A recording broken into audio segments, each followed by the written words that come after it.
దయచేసి ఎవరైనా సాయం చేయండి సార్. ఈ ఎడారి నుంచి నన్ను బయట వేసేయండి, ఇంటికి వచ్చేస్తాను. ఈడున్నానంటే చచ్చిపోతాను సార్, ఇంక 2 రోజులు ఉంటే చచ్చిపోతాను.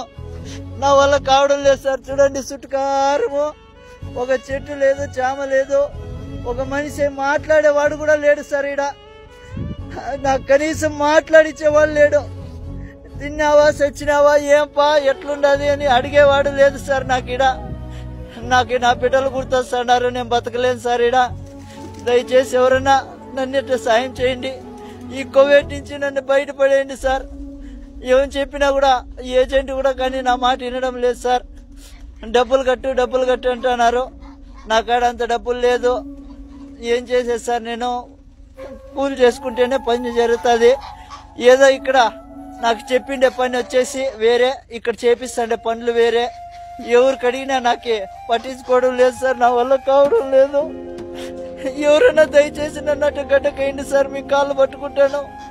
లేదంటే ఇంకొక రోజు 2 రోజులు చూసి నేను ఆత్మహత్య చేసుకోవాల్సిందే సార్. నా వల్ల కావడం లేదు. మీకు ఎవరికన్నా కానీ దయ ఉంటే నా పైన కొద్దిగా దయ చూపించండి.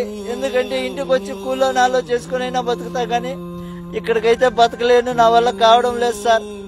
10 నుంచి సాయంత్రం దాకా ఒకటే పని ఉంటుంది. నా వల్ల కావడం లేదు. కనీసం ఇక్కడ మాట్లాడిచ్చేవాడు కూడా లేడు సార్. నా కర్మ వద్దు. ఇక్కడ నేను ఎంత బాధపడతానంటే అంత బాధపడతాను. మా భార్యకి ఫోన్ చేసి చెప్తే నాకా డబ్బు లేదప్పా, నేనేం చేసేది, నేను ఎక్కడి నుంచి తీసుకురావాలి అందంటుంది.